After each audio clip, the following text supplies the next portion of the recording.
Hello दोस्तों, जरा सोचिए, अगर आपके दिमाग में जितने भी छोटे छोटे डर, बहाने और सीमाएं हैं वो अचानक मिट जाए और उनकी जगह सिर्फ एक ही आवाज़ गूंजे, मैं कर सकता हूँ और मैं बड़ा कर सकता हूँ, क्या होगा?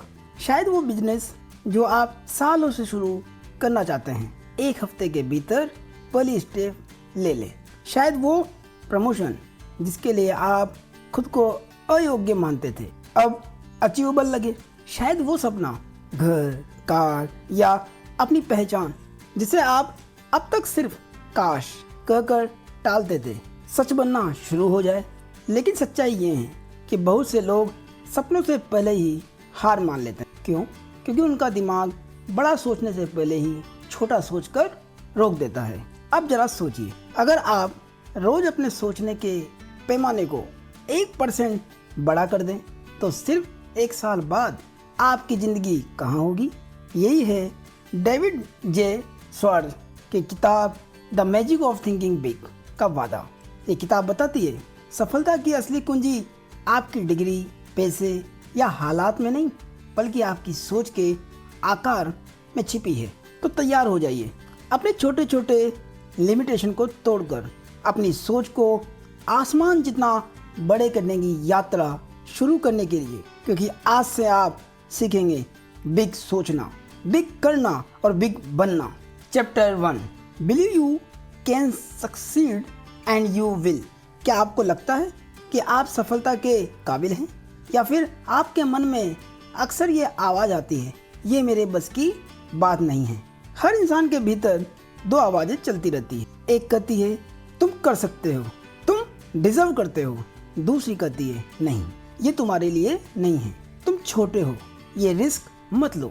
अब सोचिए कौन सी आवाज़ आपकी पकड़ लेती है, यही आपकी मंजिल तय करती है। ज़्यादातर लोग अपने सपनों की रेस शुरू करने से पहले ही हार मान लेते हैं। वो सोचते हैं कि बड़ी सफलता सिर्फ लकी या जीनियस लोगों को मिलती है।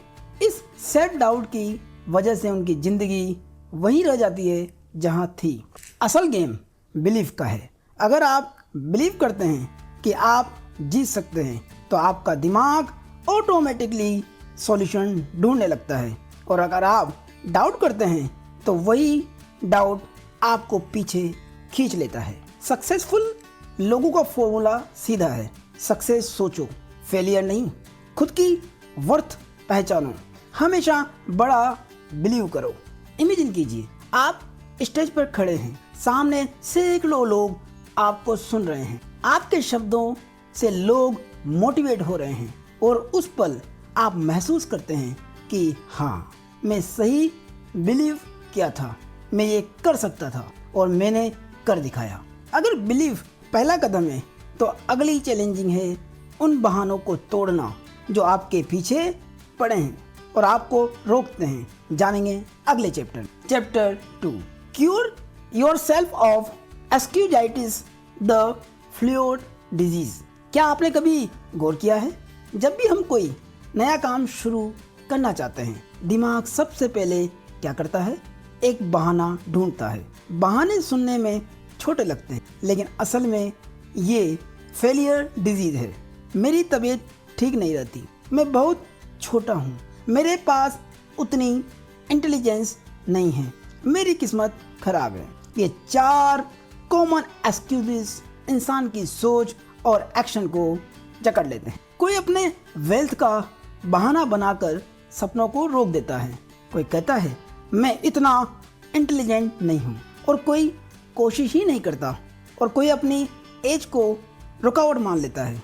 अब मैं बूढ़ा हो गया, या अभी मैं बहुत छोटा हूँ, और कुछ लोग अपनी हर हार को लक पर डाल देते हैं। ये हैं एक्सक्यूज, हमें कंफर्ट जोन में रखते हैं, लेकिन धीरे धीरे सपनों को मार देते हैं। इस डिजीज का इलाज है अवेयरनेस और रिप्लेसमेंट। फर्स्ट, हेल्थ एक्सक्यूज का इलाज, अपनी तबीयत को अपनी ताकत बनाइए। ज़्यादातर सक्सेसफुल लोग परफेक्ट हेल्थ में नहीं थे। उन्होंने कहा I will wear out not rushed out. मैं जिंदगी जीकर घिसूंगा, जंग खाकर नहीं।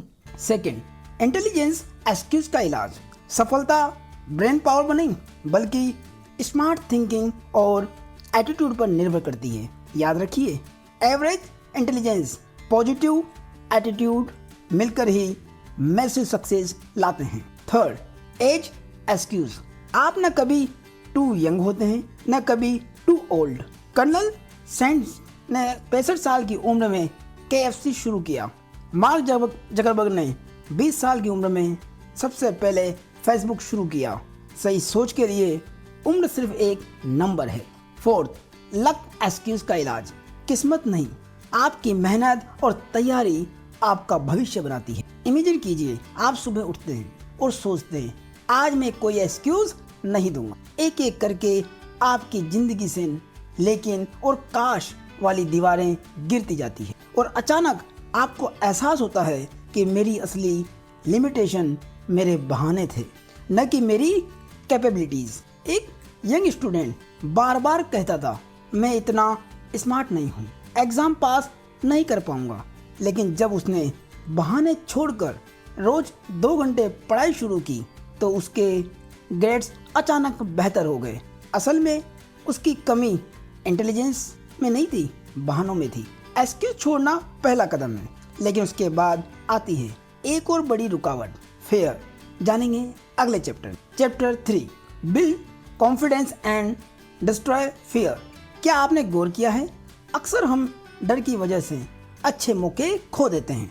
और क्या हो अगर आपके पास डर को हराने और आत्मविश्वास बनाने का एक अचूक फॉर्मूला हो। हर इंसान डरता है, कोई पब्लिक स्पीकिंग से, कोई रिजेक्शन से और कोई फ्यूचर की अनसर्टेनिटी से। लेकिन सच्चाई ये है, कॉन्फिडेंस सीखा जा सकता है, ये कोई जन्मजात गिफ्ट नहीं है।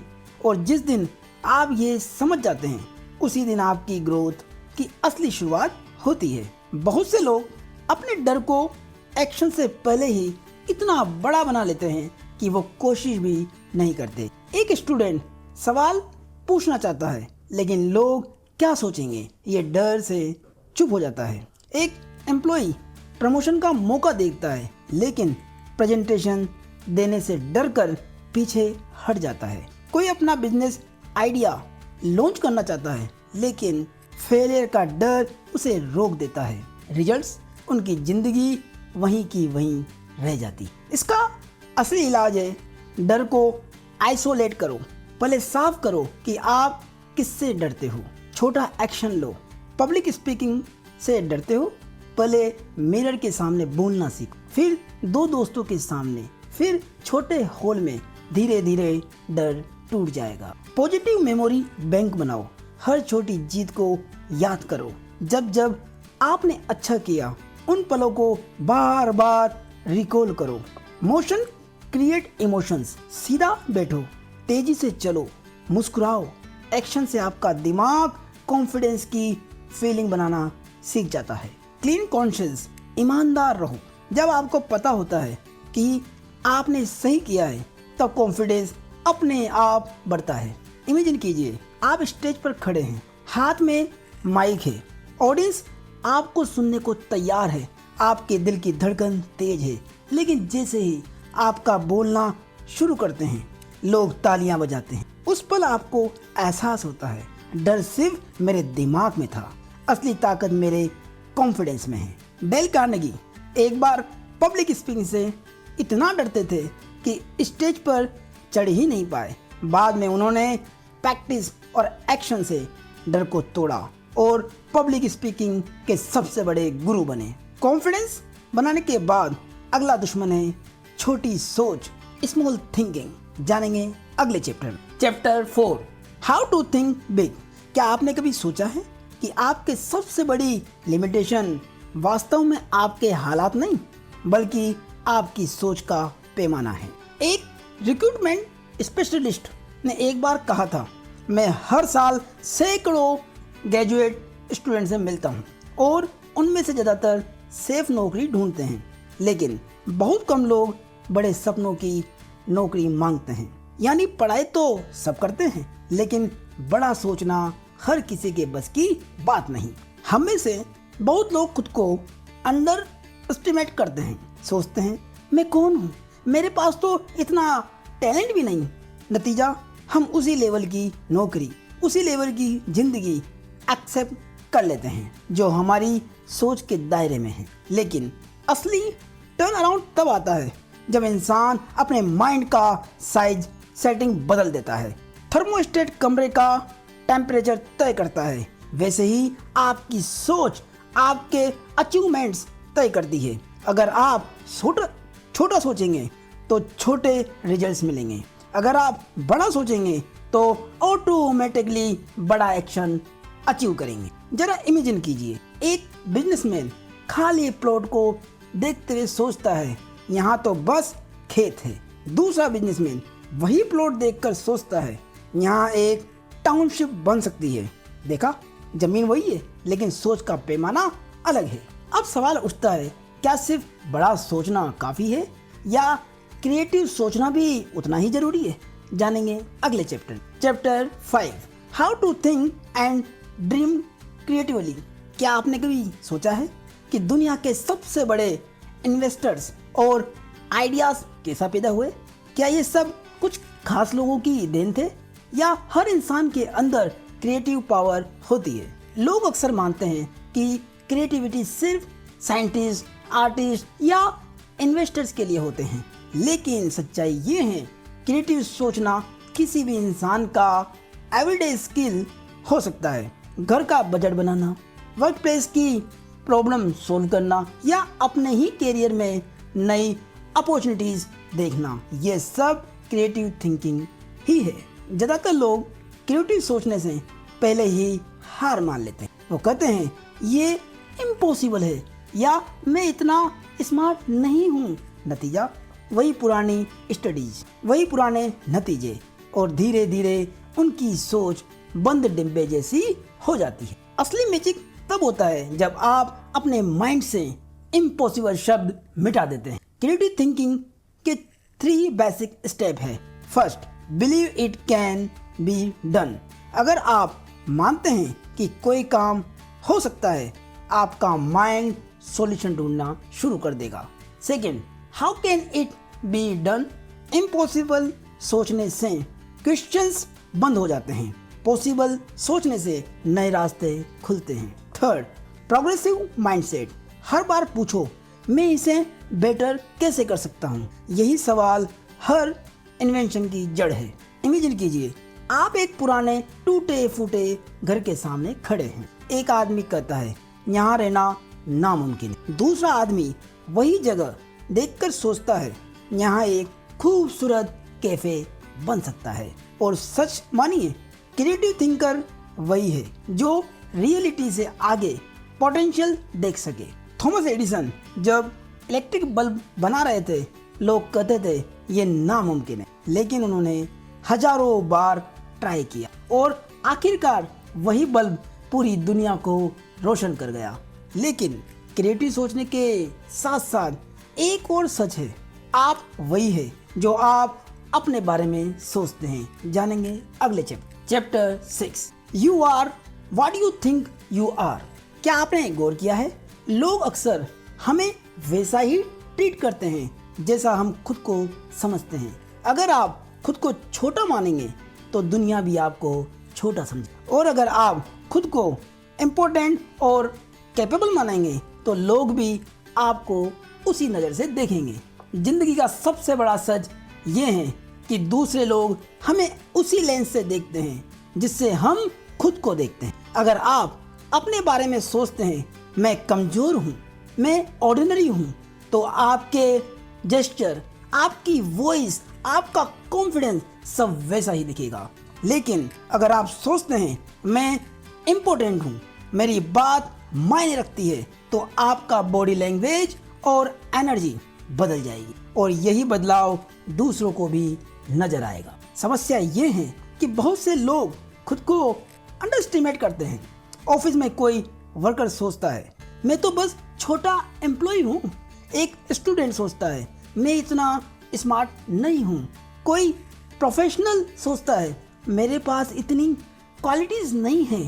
परिणाम, लोग भी उन्हें सीरियस नहीं लेते और उनका पोटेंशियल दबा रह जाता है। असली ताकत आती है जब आप अपने अंदर सोचते हैं मैं इम्पोर्टेंट हूँ, मेरा काम वैल्यूबल है, मैं रिस्पेक्ट डिजर्व करता हूँ। लेखक इसके लिए कुछ की फ्रेम देते हैं। First, look important. आपका ड्रेस, लुकिंग और प्रेजेंटेशन आपके अंदर कॉन्फिडेंस जगाते हैं। Second, think important. अपने काम को मायनेदार समझो। ब्रिकलेयर या का एग्जाम्पल याद रखो। कोई ईंटें रखता है तो कोई मंदिर बना रहा है, फर्क सोच का है। Third, talk important. अपनी बातें पॉजिटिव और कॉन्फिडेंस तरीके से रखो। Fourth, act important. बैठो तो सीधा, चलो तो तेज और लोगों से आई कांटेक्ट बनाए रखो बात करते समय। इमेजिन कीजिए आप भीड़ भरे हॉल में जाते हैं। अगर आप झुके हुए कंधे और डर से भरी आंखों के साथ जाते हैं तो कोई ध्यान नहीं देगा, लेकिन अगर आप सीना तान कर कॉन्फिडेंस मुस्कान के साथ एंट्री करते हैं तो हर कोई ऑटोमेटिकली नोटिस करेगा कि ये इंसान इम्पोर्टेंट है। लेकिन सिर्फ सेल्फ रिस्पेक्ट ही काफ़ी नहीं। आगे की कहानी जानेंगे अगले चैप्टर में। Chapter 7, manage your environment, go first class. क्या आपने कभी गौर किया है कि आप जैसा सोचते हैं और बनते हैं उसका सीधा रिश्ता इस बात से है कि आप किन लोगों और किन माहौल के बीच रहते हैं। आपका माइंड वही बन जाता है जो आप रोज खुराक उसे देते हैं। हम सबके आसपास दो तरह के लोग होते हैं। कुछ ऐसे जो हर बात में नेगेटिविटी और डर फैलाते हैं, और कुछ ऐसे जिनकी प्रेजेंस ही हमें मोटिवेट कर देती है। सोचिए, अगर आपका दिन ऐसे दोस्तों के साथ बीते जो हमेशा कहते हैं ये नहीं हो सकता, क्यों कोशिश करना, तो आपके अंदर भी वही माइंडसेट भर जाएगा। लेकिन अगर आप ऐसे लोगों से घिरे हो जो कहते हैं क्यों नहीं, चलो ट्राई करते हैं, तो ऑटोमेटिकली आपकी एनर्जी और सोच का लेवल ऊपर उठ जाएगा। प्रॉब्लम ये है कि बहुत से लोग एवरेज एनवायरनमेंट में फंसे रहते हैं। दोस्तों की गॉसिप और कंप्लेंट से माइंड भर जाता है। वर्क प्लेस में लोग छोटी सोच की बातें करते हैं, सैलरी कम है, ज़्यादा है, ऐसी बातें चलती रहती है। जिंदगी मैनेज हो जाए ऐसी थॉट वर्क प्लेस में अक्सर होती है। नतीजा, उनका दिमाग भी उन्हीं छोटी छोटी लिमिटेशन में कैद हो जाता है। स्वार्ट्स कहते हैं आपका एनवायरनमेंट आपके सोचने का स्किल तय करता है। इसका मतलब साफ। फर्स्ट, कंपनी वाइजली चुनो, एम्बिशन और पॉजिटिव लोगों के साथ रहो। सेकंड, नेगेटिविटी को फिल्टर करो, गॉसिप, कंप्लेंट्स और एक्सक्यूज सुनते ही रिकॉग्नाइज करो कि ये आपके माइंड का जहर है। थर्ड, गो फर्स्ट क्लास, क्वालिटी चुनो, चाहे कपड़े हो, किताबें हो या दोस्त। फर्स्ट क्लास सोच फर्स्ट क्लास रिजल्ट्स लाती है। इमेजिन कीजिए दो अलग अलग डिनर टेबल। पहले में लोग बस दूसरों की बुराई कर रहे हैं, शिकायतें कर रहे हैं और फ्यूचर को लेकर डर दिखा रहे हैं। दूसरे में लोग नए आइडियाज, अपॉर्चुनिटीज और बड़े प्लानिंग की बातें कर रहे हैं।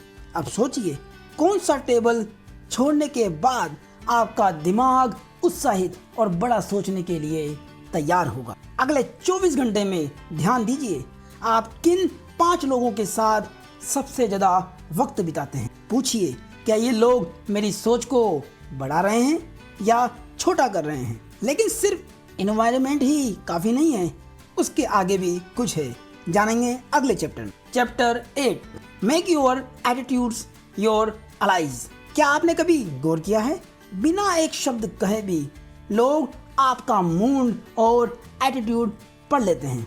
आपकी आंखें, आपकी आवाज़, आपका जेस्चर सब मिलकर लाउडली अनाउंस करते हैं कि ये आप अंदर से क्या सोच रहे हैं। एटीट्यूड एक इनविजिबल लैंग्वेज है जो आपके आसपास के हर इंसान पर असर डालती। पॉजिटिव एटीट्यूड वाले लोग न सिर्फ ज़्यादा लाइकेबल होते हैं बल्कि उनका इन्फ्लुएंस भी तेजी से फैलता है।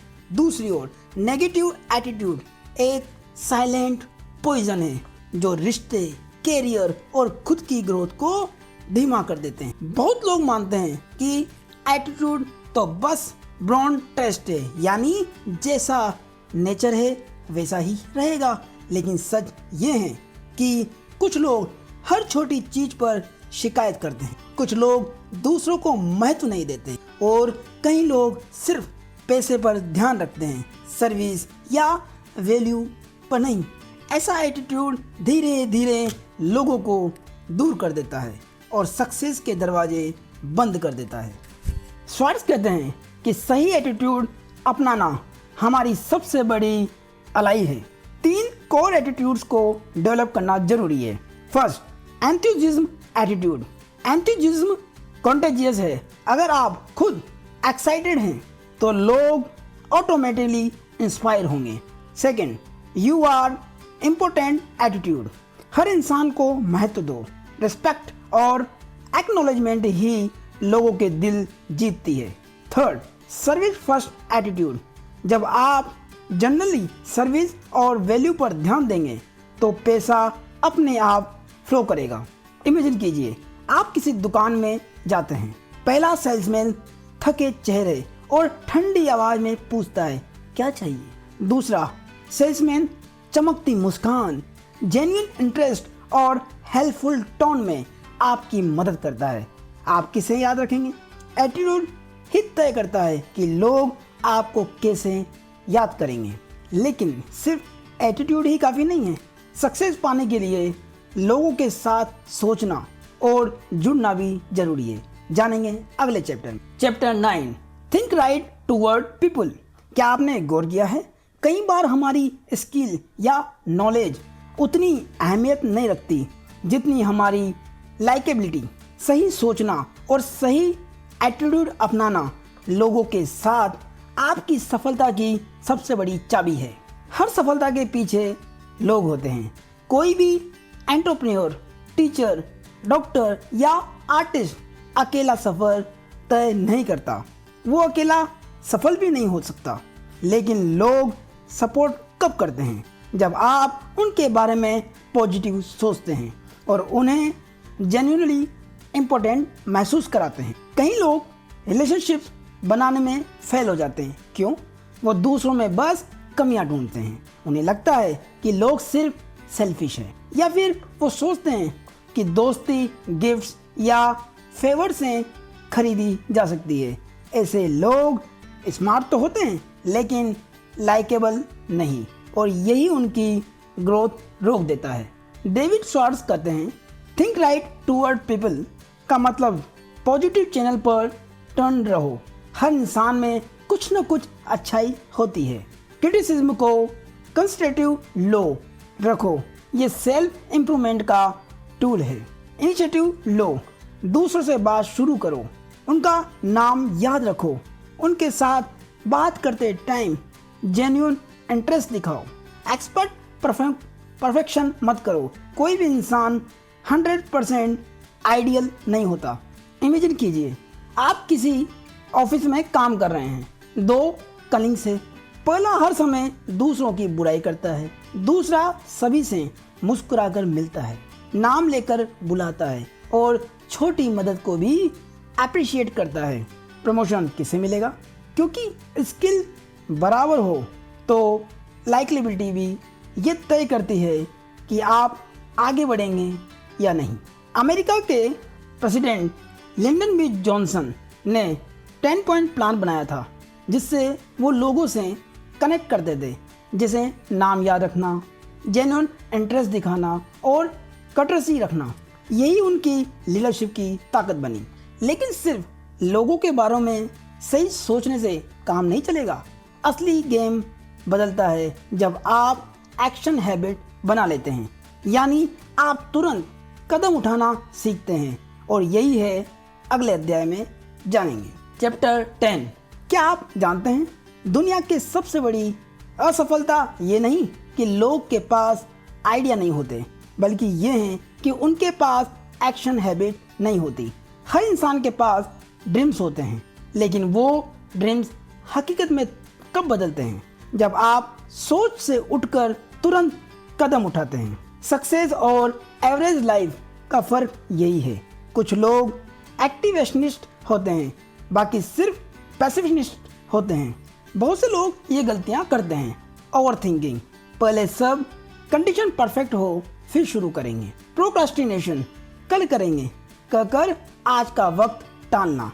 फियर, एक्शन से पहले ही हार मान लेना।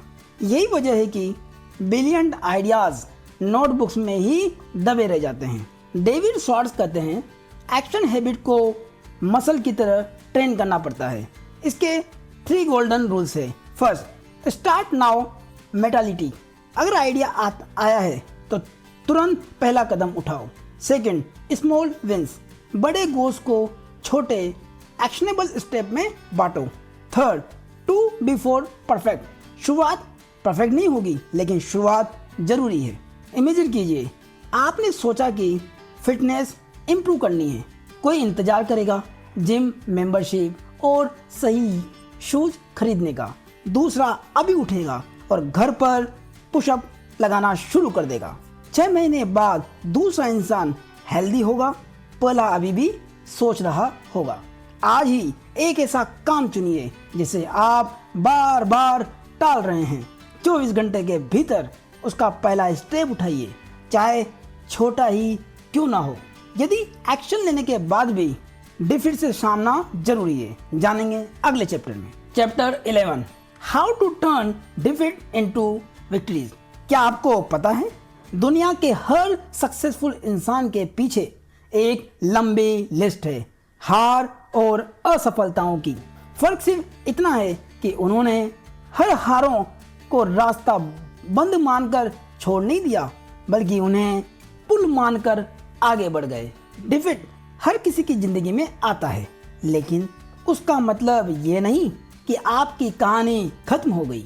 असली फर्क इस बात से पड़ता है कि आप हार को कैसे देखते हैं। क्या आप उसे मैं बेकार हूं का सबूत मानते हैं या उसे एक लेसन मानकर अगले स्टेप को और बेहतर बनाते हैं। ज्यादातर लोग हार के बाद 3 कैटेगरी में बढ़ जाते हैं। फर्स्ट, मिडिल स्किड रो, हार कर जिंदगी से पूरी तरह हार मान लेते हैं। सेकंड, मिडल मीडियोकर, हर बार गिरते हैं, दोबारा कोशिश नहीं करते। थर्ड, मिडल सक्सेस, हार से सीखते हैं और उसे सफलता की सीढ़ी बना लेते हैं। प्रॉब्लम ये है कि हम अक्सर पहले 2 ग्रुप में फंस जाते हैं और अपनी ग्रोथ रोक देते हैं। डेविड स्वार्ट्ज कहते हैं डिफीट कोई विक्ट्री में बदलने के लिए 5 step अपनाइए।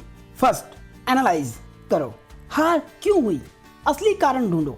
Second, stop blaming luck, किस्मत को दोष मत दो, खुद की अप्रोच देखो।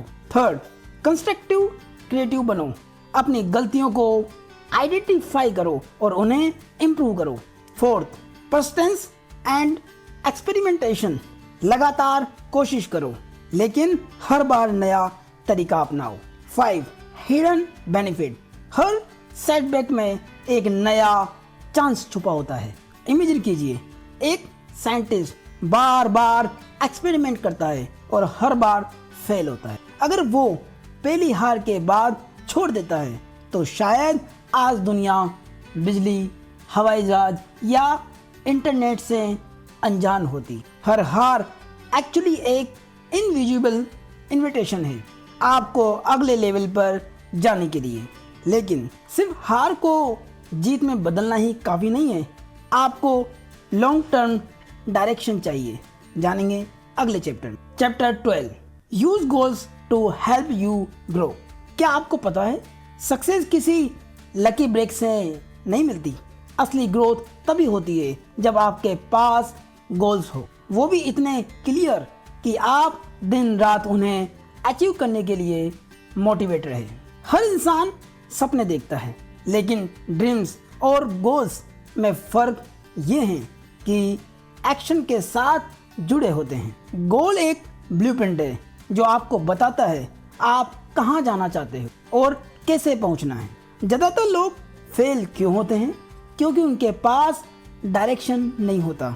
कोई कहता है मुझे रिच बनना है, लेकिन रिच कैसे, किस फील्ड में, कब तक? कोई कहता है मुझे हेल्दी रहना है, लेकिन एक्चुअल स्टेप क्लियर नहीं। डेविड स्वार्ट्ज कहते हैं गोल्स आपके लिए जीपीएस जैसे होते हैं। गोल सेट करने के 5 golden steps. First, big picture visualization. खुद से पूछिए 10 साल बाद मैं कौन बनना चाहता हूँ। Second, divide into small targets. बड़े गोल को छोटे मंथली और वीकली गोल्स में बांट दीजिए। Third, desire and deadline. हर गोल को एक स्ट्रॉन्ग डिजायर और टाइम फ्रेम दीजिए कि कब तक उसे पूरा करना है। Fourth, flexibility. अगर रास्ता ब्लॉक हो तो अल्टरनेट रूट लीजिए, गोल को मत छोड़िए। 5, इन्वेस्ट इन योरसेल्फ। किताबें पढ़िए, किताबें सुनिए, कोर्सेज लीजिए, आइडियाज़ को ऑब्जर्व कीजिए, गोल तक पहुंचने की स्किल खुद में डालिए। इमेजिन कीजिए एक स्टूडेंट है जिसने अपने वॉल पर लिख रखा है 5 साल में चार्टर्ड अकाउंटेंट बनना है। हर दिन वो उसी डायरेक्शन में छोटे छोटे कदम उठाता है। रिजल्ट, जब बाकी लोग कंफ्यूज है वो सीधा अपने गोल की तरफ बढ़ रहा है। लेकिन सिर्फ गोल सेट करना काफ़ी नहीं है। असली मैजिक तब आता है जब आप गोल्स के साथ लीडरशिप की सोच अपनाते हैं। जानेंगे अगले chapter 13, how to think like a leader. क्या लीडर बनने के लिए सिर्फ टाइटल चाहिए या फिर एक अलग सोच, एक अलग नजरिया जो दूसरों को अपने साथ खींच ले। हर कोई चाहता है कि लोग उसे फॉलो करें, उसकी रेस्पेक्ट करें, लेकिन सच्चा लीडर बनने के लिए सबसे पहले हमें दूसरों के दिमाग में झांकना पड़ता है। सवाल ये है, क्या हम सिर्फ खुद के नज़रिए से सोच रहे हैं या दूसरों की आंखों से भी हालात देख रहे हैं। अक्सर लोग लीडर बनना चाहते हैं लेकिन फंस जाते हैं, या तो अथॉरिटी दिखाने में या फिर दूसरों की नज़रों में खुद को बड़ा दिखाने में। नतीजा ये कि लोग उनका साथ देने की बजाय उनसे दूर हो जाते हैं। कई मैनेजर्स, कई बॉस ऐसी ही गलती करते हैं। रेस्पेक्ट डिमांड करते हैं, उसे कमाते नहीं हैं। खुद के व्यवहार से, खुद के डिसीजन से, खुद के त्याग से। डेविड स्वार्ट्ज कहते हैं लीडरशिप का पहला नियम है ट्रेड माइंडसेट, यानी खुद को दूसरे इंसान की जगह रखकर सोचो। सोचिए, जब आप किसी सहकर्मी से बात कर रहे हो, अगर आप उसकी परेशानियों को, उसके नज़रिए को सच में समझ लें तो आपकी बात का असर 2 गुना हो जाएगा। यही एम्पैथी लीडर को दूसरे से अलग बनाती है। इसके अलावा सच्चा लीडर हमेशा ह्यूमन वे अपनाता है, यानी इंसानियत और रेस्पेक्ट से फैसले लेना।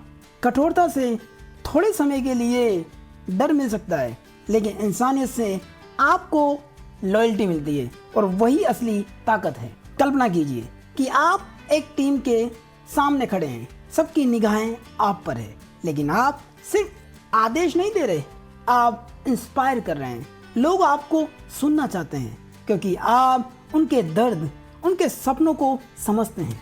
उस पल आप सिर्फ बॉस नहीं रहते, आप लीडर बन जाते हैं। माइक्रोसॉफ्ट के सीईओ बने सत्य नडेला तो सबसे पहले कंपनी कल्चर बदलने पर ध्यान दिया। उन्होंने एम्पैथी और ग्रोथ माइंडसेट पर जोर दिया। नतीजा, माइक्रोसॉफ्ट का एनवायरनमेंट बदल गया। अब लोग उनकी रेस्पेक्ट करते हैं। आज से एक हफ्ता हर बातचीत में खुद से पूछिए, अगर मैं उसकी जगह होता तो कैसा महसूस करता। अब आपकी बारी, अब आपके लिए चैलेंज शुरू होता है। 30 दिन, हर दिन एक छोटा एक्शन, कोई लंबी प्लानिंग नहीं, कोई बहाना नहीं, सिर्फ आज का पहला छोटा कदम जो आपको लेना है अपने को बदलने के लिए। यही वक्त है हर उस चीज़ को ना कहने का जो आपको आगे बढ़ने से रोकती है। बस अपने को 30 दिन बदल के देखिए, आपकी ज़िंदगी बदल जाएगी। ये वीडियो पसंद आया हो तो लाइक करें, कमेंट करें और चैनल को सब्सक्राइब करना ना भूलें और हाइप बटन पर क्लिक करें। धन्यवाद।